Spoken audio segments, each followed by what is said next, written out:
Aboro, Aboye, Aboshishe.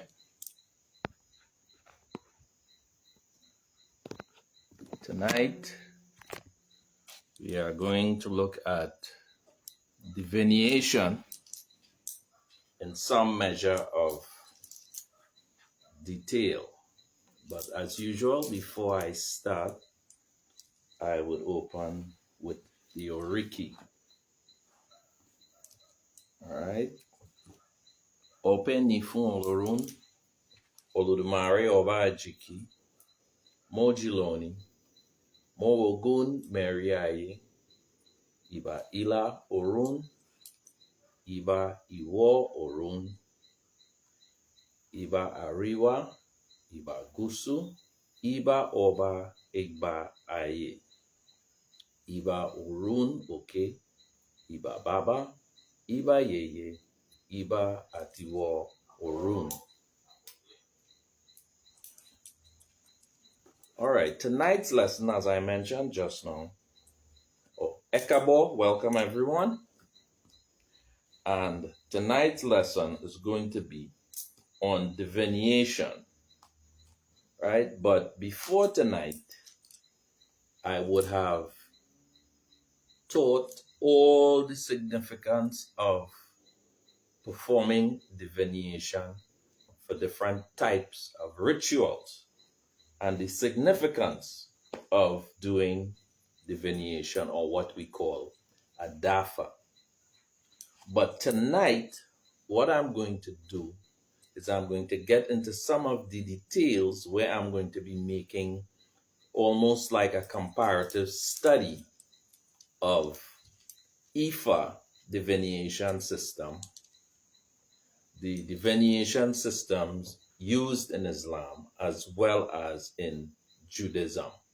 I'm going to speak on all three of them tonight, showing where there are similarities and where there are differences.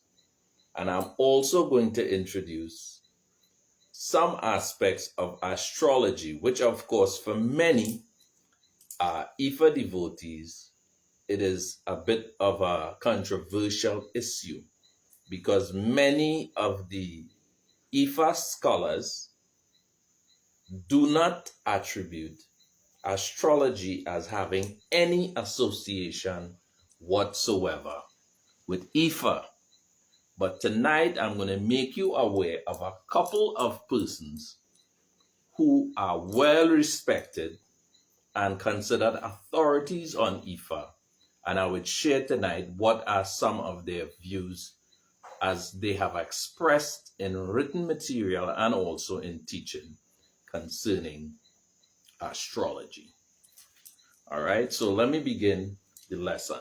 Now, the lesson is going to be a bit long, so it's possible I may have to continue. I may have to continue part of this lesson next week, right? I see the comment that I should bring on some of these people on the show. Well, I don't know. Some of them may not be alive, but nonetheless, I am going to refer to their teaching and some of the lessons, all right, that they have given. All right. Now, I'm going to read and I'm going to spend a good amount of time explaining because the information is going to be a bit deep. So for persons who are unfamiliar with some of these stuff, I'm going to try to take as much time as possible and explain. I am not going to be reading scriptures. I am not going to be reading Quran, surahs, but I would make reference to these things, right? So persons who are interested could take the time off to go do the research or do the studies. I will give you a couple of references that you could actually check. All right. Now, as I've said before, I've done some teaching in previous streams on divination, showing the importance in our tradition. All right. We refer to it as Ifa, Idafa, right? That's how we refer to it in the Orisha, Ifa Orisha community. All right. I'm going to speak tonight to, as I mentioned earlier, that Ifa is recognized in most traditions and cultures that are old, ancient traditions and cultures, with emphasis, of course, tonight on Islam and Judaism, showing, as I mentioned, the similarities and the differences. All right. Now, Ifa is known primarily in West Africa by several names, such as Afa, Fa, right? It is known in Togo among the Iwi as Afa. It is called Ephod by the Jews in Judaism. It is called Geomancy by the Europeans. It is called al-Raml Shastra or al-Raml, as well as Hati by the Arabians. All right. Now, the term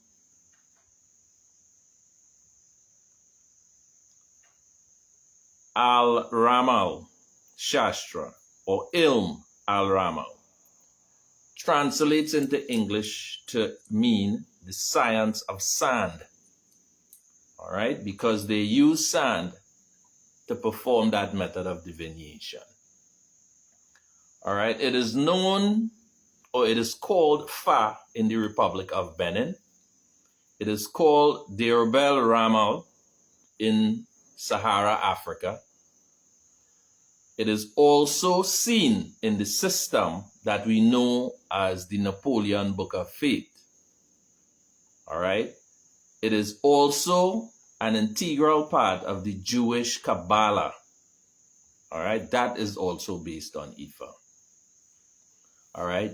Many of the Muslim Babalawos, who are called by various names such as Alufa, Alpha, as well as several other names, right? In al-Raml, Ebo is substituted with Quranic recitation of Quranic verses, and they use the divine names of God or of Allah, which is the name they use. They use it in Salah, or what we know some people call prayer, or even we use a term Oriki, which is a little bit more complex than the other things that I've mentioned. All right. The knowledge of this system was revealed by the angel Gabriel, or Gabriel, as some people say, to someone known as the Prophet Idris. All right. In Judaism, this same individual who's Idris is known as Enoch. All right. Well, once you're using the Arabic name, you say peace be upon the person. All right. Now, he was an Islamic scholar who was born in Egypt.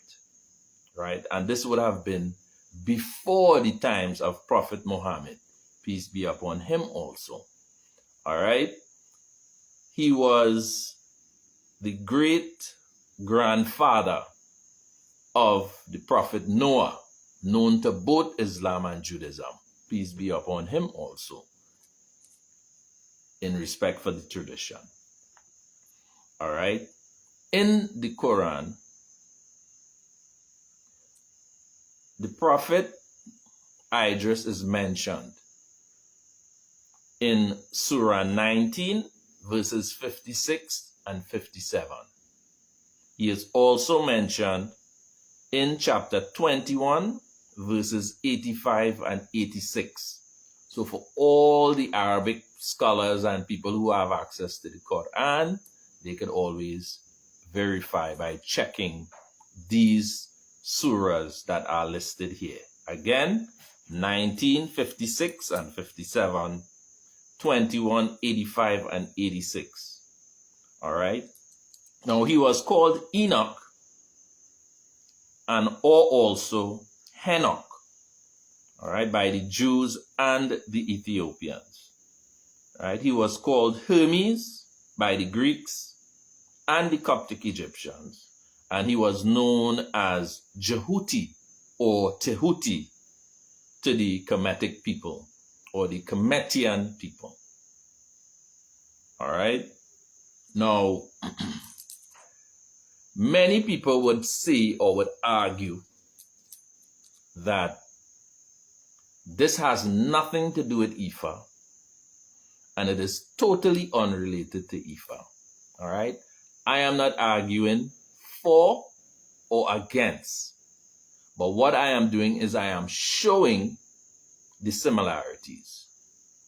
Okay? And I want that to be made clear. I don't want to be falsely accused of doing anything that I have not done.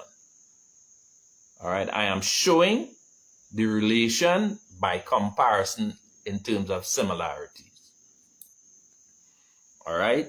The proof that they used the 16 names and characteristics of God or of Allah, I will give here not 16, but I would give simply one example. The example is going to be, I'm going to use the term that we are familiar with, which is the first principle Odu that is called Ogbe. All right? You would hear people say Ogbe Meji or Eji Ogbe. This is one of the first fundamental mother or cardinal Odus in our system of divination. All right?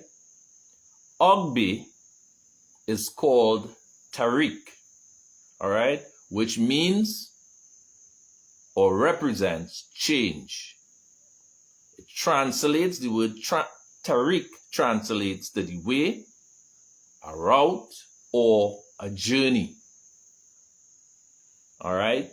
The Salah or the prayer associated to it is said in the name of Al-Limu, right? Which translates to the all-knowing. This particular surah is found in chapter 2, verses 115, verses 59 of the Quran or Quran. All right? The Ya Alim is repeated a particular number of times, and the efficacy is it is supposed to assist the person in developing patience. All right? So, I'm going to give some figures now so people could get an idea. All right? This is basically the way in which their rituals are performed in sand to make a determination of how they arrive at one of the 16 what we call principal odus. All right? They are able to select one part of the 16 by making dots in sand. All right? Sometimes they would spread the sand on a tray and then they would make the dots in the sand. Right? However, these things were first performed on the ground. All right? Which is something I want you all to remember because it's a very important thing. All right? They are able to select any one part of the 16 parts by making dots in the sand in 4 rows. Then counting them in pairs of 2, right? The word pair means 2. So, in pairs. All right? The lines with remainders were represented by a dot, while the one with no remainders was represented by a line. Hence, Ogbe will be 4 lines all having a remainder. All right? This particular information that I just shared came from an Ifa document that was written by the Akoda Institute. All right? So for persons who, have different type of views and they don't think that, there are Ifa scholars who have studied these things, yes, there are. All right? This particular book is called The 16 Great Signs and Their Meaning by the Akoda Institute. All right? So for persons who, interested in trying to get a deeper understanding of these type of comparison and Ifa research, you could look for that book, right? Online in PDF form, because I don't think it's available anymore in written form, all right? I believe one of the persons who was primarily responsible for putting this document together, his name was Madahuchi. That was his last name. All right, now, I remember I mentioned earlier that this method of divination used by the Arabians was done on the ground in sand. I'm going to quote now a part, I'm not going to quote the entire essay Ifa, from Iwori Meiji. I'm going to read a little bit of Iwori Meiji that speaks of Ifa divination, and this is what it reads. It says, "It was on the bare ground that I printed Ifa marks before I started using an open Ifa." This could be found in Iwori Meiji. All right? And that, I wouldn't say coincidental, but that is one of the similarities that you could look at, because the same al-Raml al-Hati was also, and still is by some, done directly on the ground. All right? So that is the first piece of information concerning the Arab practices that could be compared to Ifa. I'm now going to go into this comparative practice of what is done in Judaism by the Jewish people, right?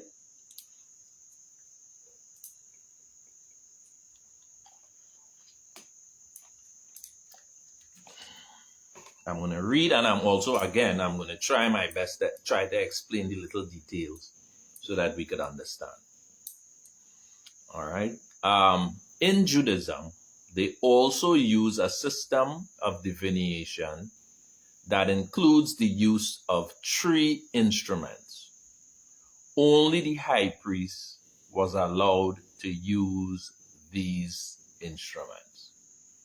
All right. Their system is similar to Ifa, right? And that's because we are making the comparison. I'm not saying it's the same. I'm saying they share similarities in many ways. Firstly, they use the tools to receive messages from God, the God that they worship. All right? Which is what we also do. We use the Ifa system to receive guidance from Oludumare. All right? The so-called Jewish people, they also use their system to get directions from God. And there are many, many stories throughout the Bible that explain that, as well as some of their other sacred books. All right? Their system is similar to Ifa in many ways. Firstly, it uses the tools to receive messages from the God that they worship. The religious book used by followers of Judaism mention many stories which demonstrated the use of their divination system. The high priests were persons who received many years of training, similar to Babalawos, and belonged to either a particular tribe, like the tribe of Levi, in the case of the Judaism, which is what we're talking about here. And there was also an order that was preserved or reserved for those who were adept priests. All right, I believe that particular order that is mentioned in the Bible of all the books was the order of Melchizedek.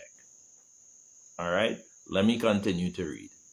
The priest used an instrument called an ephod, all right, which was utilized to cast 12 movable stones which were lodged in the breastplate. All right, if you do any research on the high priests of Israel or of the Jewish people or the Hebrew people, which is really the correct name, you would always see the person with a hat on their head. You would see them with the 3/4 sleeves, and you would see them with this breastplate on their chest. And in the breastplate, you will see all these different colorful stones. All right?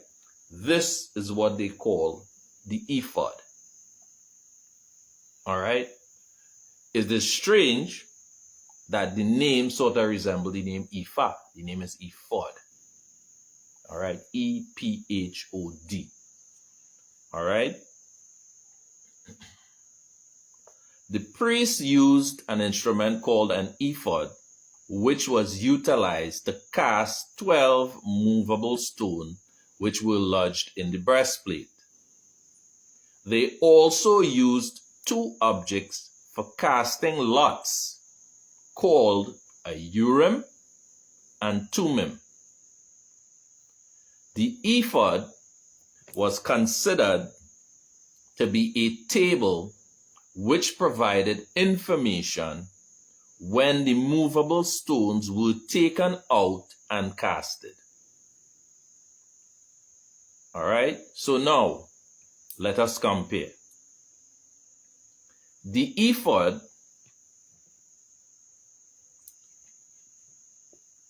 was a square object with straps. So this is why they were able to wear it on their chest and brace it behind their back. All right, but the actual structure of the ephod itself was a square. It held 12 stones. All right, now we're going to make a comparison now with the ephod and the open ephah. The open ephah was anciently called an akpaku. That was one of the old names for an open ephah. It was also called an ate ephah. All right. This information could be verified in the series that is written by Osamara Ibi, that is known as the Ephism series of books. All right. So this is not my information. This is researched information that I am providing for you. So I'm giving you the source so that you can verify the information if you need or if you feel the need to do so. All right, it was called an apako and an ateifa or atifa. All right, both the apako and the atifa translate into English as a square tray of wood. So, the ephod was square, and the ancient open ephahs, which were called, as I said before, an akpako and an atifa, ateifa or atifa. All right. Now, the word aka means tree. The word ate means a tray that is flat. And the word pako means a board or a plank. All right. So when you translate or transliterate these words, you get a clear idea of how the open Ifa old and ancient designs were. They were square in design, the old ones, and they were made of wood. So it would be easy to carry, right? Now, in our tradition, it was never carried on the chest. There would always be a bag that it would be taken in. The bag was called an akapo. As a result of that, the person who was the assistant to the Babalawo was called an akapo. All right? Now, the word ephod, when it's translated, it translates into good, cloth, or an oracular device, right? And by oracular device, they are talking about something used as an oracle. All right? Now, the high priests generally were the ones that would use the ephod to perform ceremonies and ritual. They would wear it, right? Now, it seems that there were a very feeble design of the same, minus the stones and all of that, that were wear by some regular people when they had events, right? But the ones with the movable stones and the Urim and the Thummim, only the high priest would wear those. And in some cases, it was even made of gold. All right?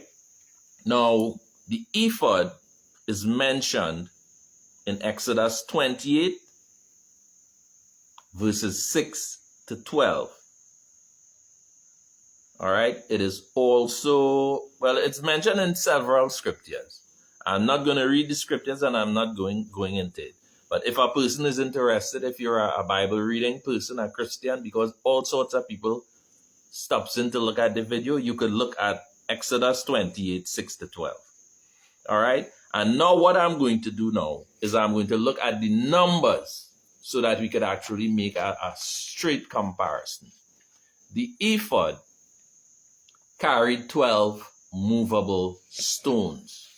Supposedly, these stones were to represent the various tribes or nation of Israel. All right? But 12, of course, is a symbolic number because Jesus had 12 disciples. And if you go to the Catholic Church, there are 12 stations of the cross. And the number 12 keep reoccurring. We have 12 months in a year. 12 in a solar year. Let me be very specific about that. Right? So we're going to look now at the numbers. So there were 12 movable stones in the breastplate that was used by the high priest. So now we're going now to examine the Ifa teachings. And I'm now going to use information from one of the most respected Ifa scholars by the name of Fasina Falade. All right, the information that I'm going to use came out of a book he wrote that is called Angel Gabriel. Right? This gentleman was a member of a shrine that was established in the 30s. These were the individuals who sort of structured Ifa Orisha teachings into a way in which it could have been propagated similar to most other established religions. All right, but that is not my lesson for today. But I'm just mentioning it so that you would know the information that I'm presenting, where and who it came from. All right? Now, according to Fasina Falade, in his book Angel Gabriel, on page 94, right, there he mentions that there are 4 cardinal olodus. And those are the 4 first odus, which is Ogbe, Oyeku, Iwori, and Odi. He calls these 4 the 4 cardinal olodus. Right? He also says that there are 12 olodus and there are 240 Omo odus. All right, this is mentioned on page 94 of the book Angel Gabriel. All right. Now, this rendering by the author means that after you remove or you consider the 4 cardinal odus and you minus those from the 16, you would therefore remain with 12 odus. And we're talking about among the principal odus. All right. Now, once you're looking at the number 12, then you're looking at, you can compare it now with astrology, and you can also compare it with the 12 movable stones in the Ephod. All right. Now, the next instrument that is used by the high priest, because I'm done with the comparison with the breastplate, or what was called the table, and the 12 olodus. That's the comparison I made above. Now, I'm going to talk now about what is referred to as the Urim and the Thummim, right? Which were stones. One was black, one was white. All right? And it was used to cast lots. All right? And I'm going to go into what lots is and all of that. Right? The next instrument used by the high priest in Judaism is the Urim and Thummim. This tool is mentioned at least 20 times in the Bible. For example, it's in Chronicles, 1 Chronicles, chapter 25, verses 8. It's in Joshua 18, verse 8. It is in 1 Samuel 14 and 42. All right. The Urim and Thummim were used for casting lots. All right. So the question now is going to be, what is Lot? Right? Because some people who read Bible, they say, well, Lot was Abraham's nephew who went to Sodom and Gomorrah. And Sodom and Gomorrah was destroyed, and then Lot's wife turned into a pillar of salt, right? We all familiar with that story. That is not the Lot I'm talking about that is mentioned in the Bible. That 20 times. The Lot I'm talking about was a method of divination called casting lots. Now, I'm going to give all the various etymological understanding of the term lot. The term lot, as defined by the Metaphysical Dictionary, is a covering, veiling, muffling, hidden, concealed, covert, secret, clandestine, black art, magic, sorcery, dark, colored, or sad. These are the definitions that are given in the Bible Metaphysical Dictionary. However, the 2 definitions out of that long list that we are interested in is hidden as well as dark colored. All right. The Hebrew high priest or the Jewish high priest used to have their lot, the Urim and Thummim, sometimes done or casted in silver. All right. Now, that is what the word lot means. All right.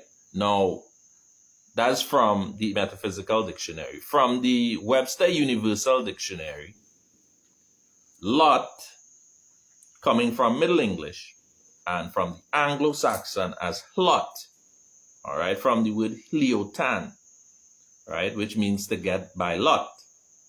And it also means share, all right.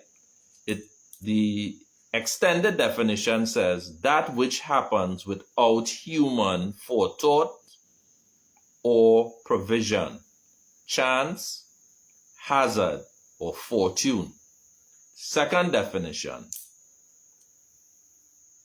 is a contrivance by which a person allows his or her fate, portion, or conduct to be determined as to draw lots. Third definition, the part, fate, or fortune which falls to one by chance or without his own provision. Example, a woman's lot is made for her by the love she accepts. Fourth definition, a district, a portion, or a parcel as a lot of goods. Fifth definition, a game of chance. All right, these definitions all came from the Webster Universal Dictionary. So these, I just read all the explanations for the term lot. Now I'm going to look at the term cast, so we understand what it means to cast lot. We already know lot. We're going to look at the word cast now. Now the word cast, as used in English, came from the Danish word cast, spelled K-A-S-T-E, and it means to throw. All right. The Middle English casten means ice. All right. And let me elucidate on that definition a little bit. When the Middle English use the term ice, it is to give you the idea of something that could be liquid, flexible, and malleable, like water becoming a solid, which means something that is flexible could become solid. All right. When a person break their hand and they set the bones back in place, to keep the bones to mend in place, they put a cast on the person's hand made of plaster Paris. All right. It is a similar concept. All right. I hope everyone is following. I'm trying my best to take my time and explain everything. So the term cast, right? It also means to project. It means to fling. It means to thrust, as to cast a stone. It means to shed or throw off, or it means to drop or to let fall. All right? So when you talk about casting lots, you're talking about using the objects and simply throwing them to make a determination. All right? Now, as I mentioned before, this could be found 20 times in the Bible. All right, I'm going to just give 3 references so persons who are interested in seeing how lots is used could check them out. It's in Acts 16:8. It's in Joshua 18:8. Also, it could be found in 1 Samuel 14 and 42. All right, the most interesting story that I ever came across in the Bible that deals with lots is the story of Jonah. All right. I think Jonah received a message from God and he was told that he had to go to Nineveh to deliver this message to the people. And Mr. Jonah decided to board a ship and go someplace else. When Jonah got on the ship, the ocean water got turbulent immediately. A storm at sea. So all of the men on the ship said, listen, something ain't right here. I mean, we are accustomed traveling on the ship, we carrying people all the time. All of a sudden, as this particular fella, we watching him, you know, the ship just started to go so all of a sudden. So they say, you know what? We had to figure out who it is that bring that big blight on this ship here, because we ain't about to lose we life. So what did they do according to the Bible? They casted lots. When they cast the lots was able to tell them by one thing symbolizing yes and another thing symbolizing no, and the use of opele, which we will get into just now. I would explain opele too, because in using lots you must use the opele, which is the quickest way. But anyway, after they cast lots, they figure out Jonah was the problem, and they throw Jonah over they say, you know what, you blight, and throw him overboard off of the ship. And he ended up in the stomach of a whale. That is the story of Jonah. Also, the Messiah, Jesus, the one who is spoken about in Christianity so much.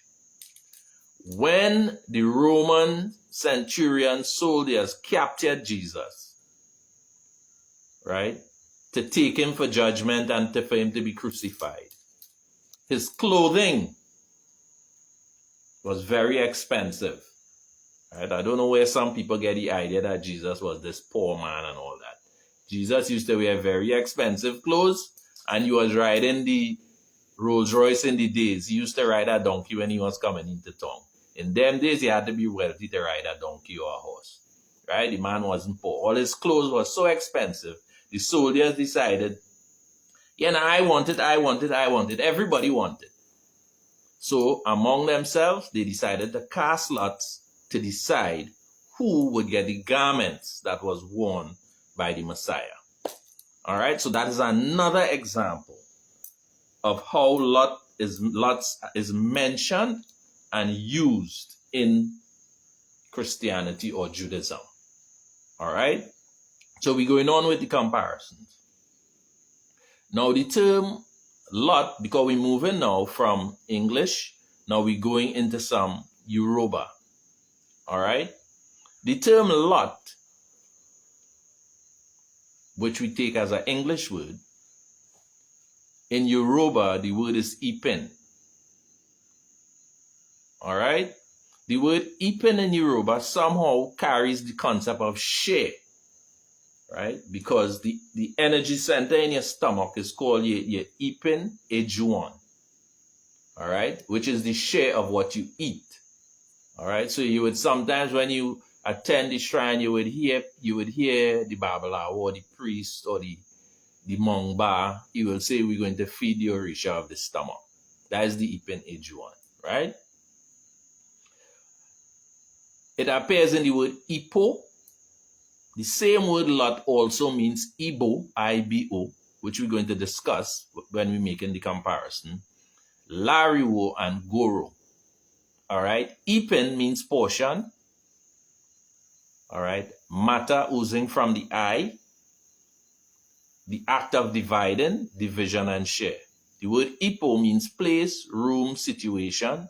The word Ibo, which is the main word of interest that we have out of all the list of the translations of the word into Yoruba, we're going to look at this word, Ibo, which means breadth, lot, width, species of banyan tree, the name of a trailing plant, right? Its fruit is the pomegranate, right? And Ibo, referring to now casting of lots or dice by the priest in consulting with the Orishas. All right. And the word Lariwo, which was one of the translations, means noisy. All right. All of these Yoruba translation came from a dictionary of the Yoruba language. All right. So the one word here that translates lot would be the word Ibo. Right. And as I mentioned before, right, Fasina Falade, just a little break and then we would continue.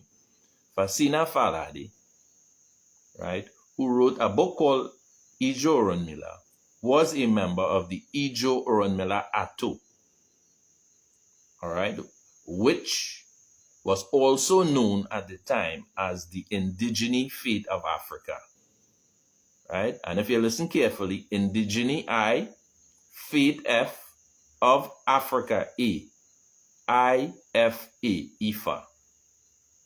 All right, so if you never heard it before, the acronym that was used by them was the Indigene Faith of Africa, Ifa. All right, this same organization was also called the Black Church of Oronmila. It was established or founded in 1933 by Chief Olorunfunmi Osiga. All right, and their responsibility was to propagate the indigenous Yoruba religion. All right, now going back to the lesson. The Igbo is used together with another instrument that is called an opele.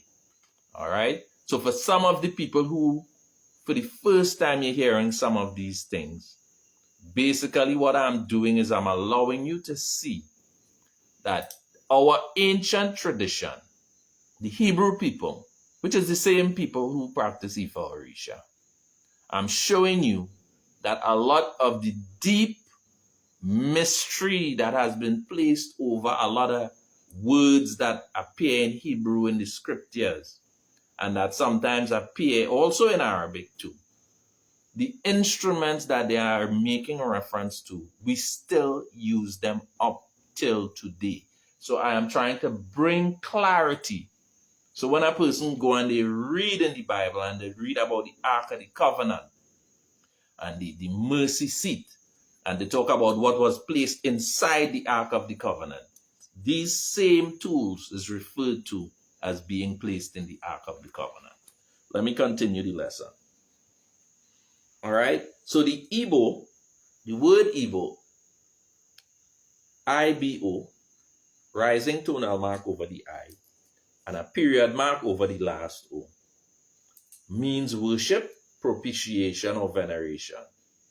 All right. Which is more spiritual in nature. So now what I'm going to do, for the members of the Ifa community, I'm going to give you now some insight into some of the essay Ifas, right, that are mentioned that deals with some of these things. All right. In the book of Ifism, volume 2, right, that particular volume is a geography. It explains about divination by Igbo, right? It says, this is a variation in the art of divination through opele. All right? It is believed to be a more effective form of divination through opele. This is where divination is done by more than one person at a time through the casting of lots. You hear the term again, casting of lots. This in the Bible is referred to as the Urim and the Thummim. We've already discussed the Ephod, which has the movable stones. We know that is comparable to what we call the open Ifa. And it was easy to make the comparison because of the ancient names that the open Ifa had before it was called an open Ifa. All right, it is believed to be more effective form through opele. This is where divination is done by more than one person at a time through the casting of lots. The method used depends on the tradition of the particular priest. All right, so I'm going to talk a little bit. No, let me read and then I would make the comments. The opele, according to Ogunda Meiji, was one of the favorite surrogates of Orunmila. It is believed that during Orunmila's second incarnation on earth, he was accompanied by Opele, who was his assistant. On returning, he substituted his function, and this is now Opele, by explaining that the shells from the seed of a fruit can be used by Orunmila in his stead instead of him. That's what it means. Orunmila was also advised to have 8 of these seed shells sewn up together to form one unit, and by casting them on the ground, they would carry messages. All right, so basically what this is saying is that when Orunmila was coming on his second incarnation, Opele came with him as an assistant, and while Opele was alive as a human being, he assisted Orunmila when Orunmila was performing divination. It is also mentioned that the Igbo is used when 2 persons are a part of the divination. By that, it simply means the Babalawo and the client. Right? The objects that are used, the Urim and the Thummim, 2 objects, or what we call the Igbo, are given to the client. Right? And the word Igbo, as we've translated from Yoruba to English, means hidden.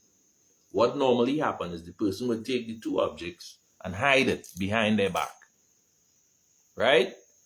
So therefore, the Babalawo doesn't know what is in his left hand or what is in his right hand. Then the person would come out with their hands closed. That is why it's called Igbo, because it's hidden. All right? Igbo is not the only name for the device. Right? I'm going to read some more.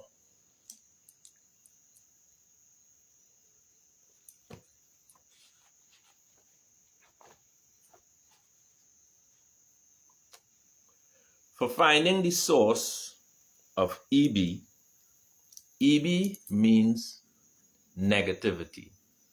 All right? And in our tradition, negativity comes in numerous forms. All right? Premature death. I'm going to give examples. You have premature death, that is considered a negative. You have disease, that's also considered a negative. Because disease surely leads to death. Because the wife of death is disease. But let me continue. So you also have quarrels. You also have loss.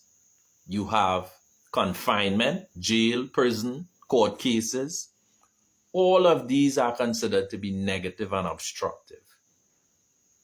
So whenever the divination is being done with the opale, which I just read and explained, it's the shell of a seed that is sewn together, 8 of them, and it is used as a divining device. Whenever you use the Urim and the Thummim or the Ebo, it is in combination with the opale. All right? Now,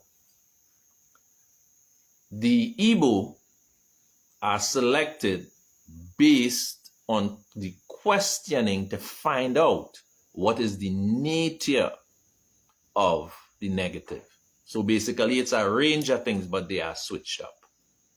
All right? In the case of the Bible, one is dark, one is white, and one is black.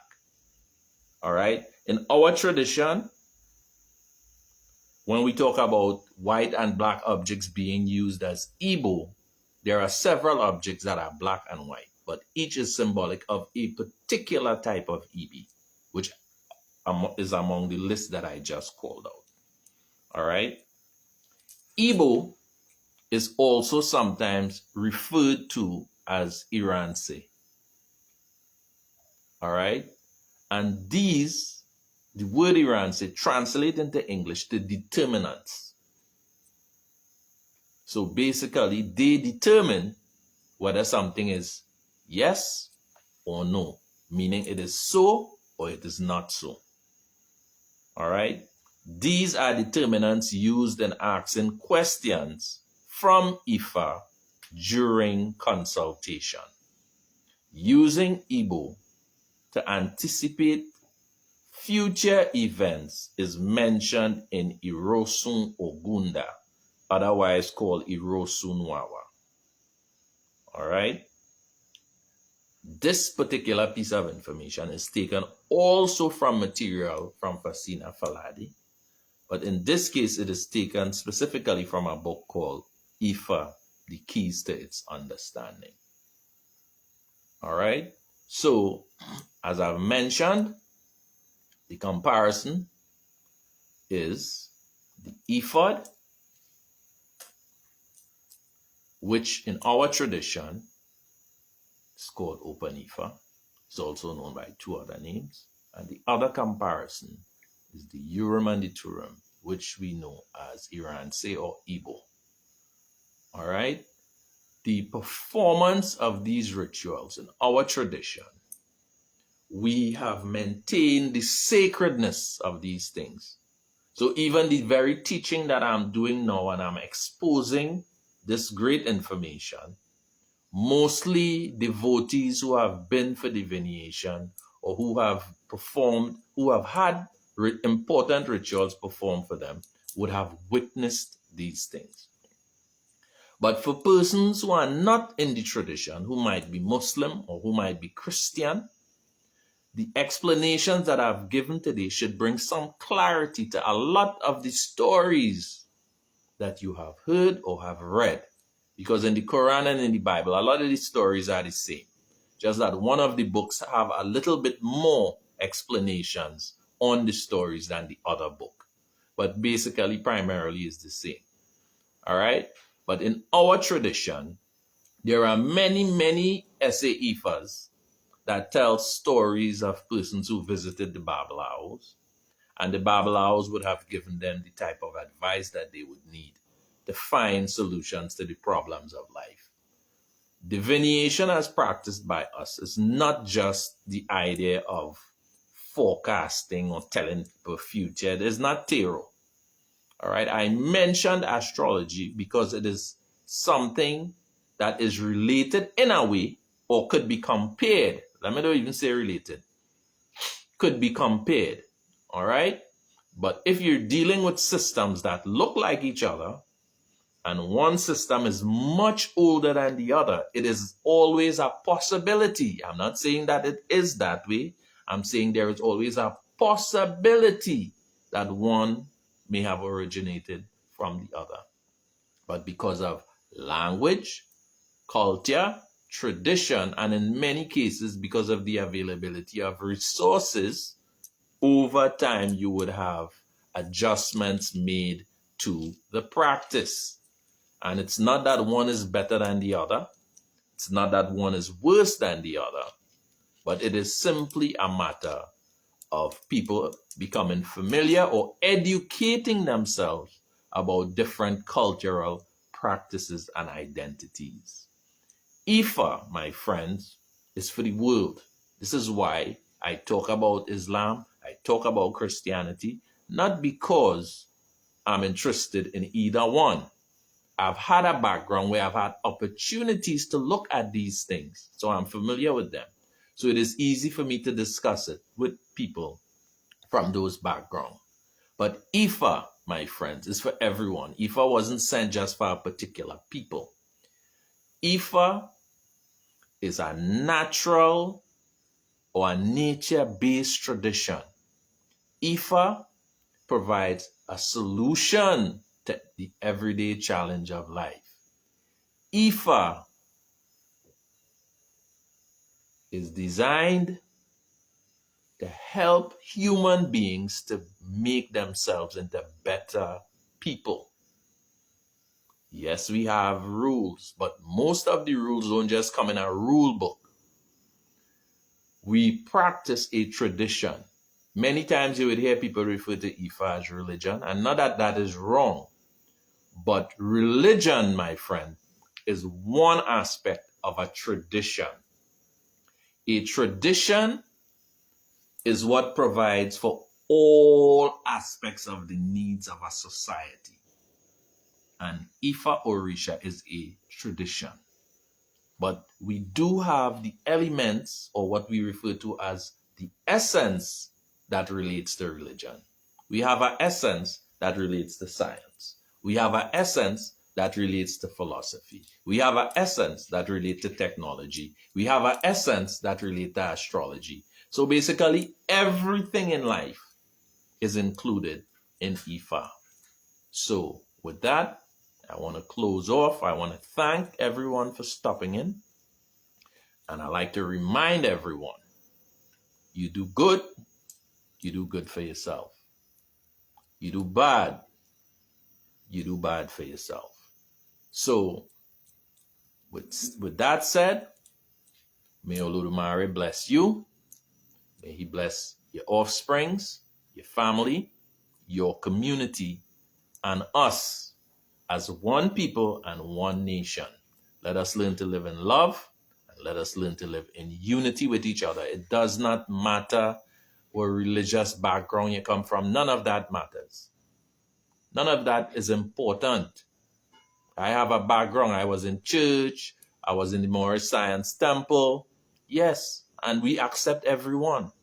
For that matter, some of the material that I used tonight in the lesson, right? The founder of the Ijo Urim, his family were Muslims. His parents were Muslims. All right? In this tradition, we accept everyone. Our objective is to make the world a better place by encouraging people to improve themselves. All right? And with that, I would say Odabo and see you next week.